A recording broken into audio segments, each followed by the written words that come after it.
নমস্কার, আজকে আমি আপনাদের সামনে মৌরলা মাছের একটা ঝাল চচ্চড়ি রেসিপি নিয়ে এসেছি।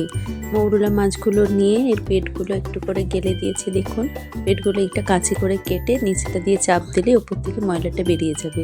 এইভাবে কেটে আমি সুন্দর করে ধুয়ে নিয়ে এটাকে হলুদ এবং নুন দিয়ে ভালো করে মাখিয়ে সর্ষের তেল গরম করে নিয়েছি। আর আলু, পেঁয়াজ, টমেটো এগুলো কেটে নিয়েছি। আলুগুলো খুব ঝিরিঝিরি করে কাটবেন আর সর্ষে, পোস্ত, লঙ্কা দিয়ে একটা পেস্ট বানিয়ে নেবেন। এবার মাছগুলো হলুদ নুন মাখিয়ে ভালো করে ফ্রাই করে নেবেন। ফ্রাইটা এমন করবেন যাতে ঝুরো ঝুরো হয়ে যায় মাছগুলো, কিন্তু মাছগুলো গোটাই থাকবে। শুধু ভাজা খেতেও এটা খুব সুন্দর লাগে।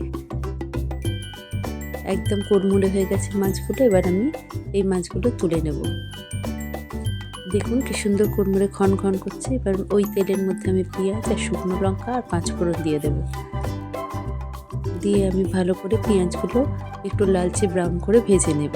ভেজে নেওয়ার পর আলুগুলো আমি দিয়ে দিয়েছি।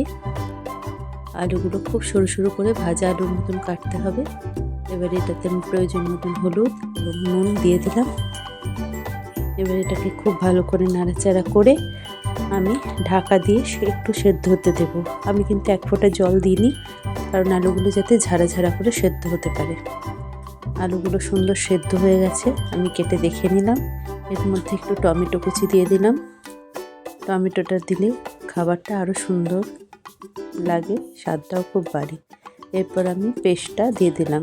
এর মধ্যে রাই সর্ষে, পোস্ত এবং দুটো কাঁচা লঙ্কা দিয়ে পেস্টটা করা আছে। আপনারা ঝাল খেতে চাইলে কাঁচা লঙ্কাও দিতে পারেন এক্সট্রা করে। এরপর আমি মাছগুলো দিয়ে দিলাম। ভালো করে নাড়াচাড়া করে একটু সর্ষের তেল আর ধনে পাতা ভালো করে দিয়ে দিলাম। আমি বাইরে দিয়েছি, আপনারা ফোড়নও দিতে পারেন। Thank you.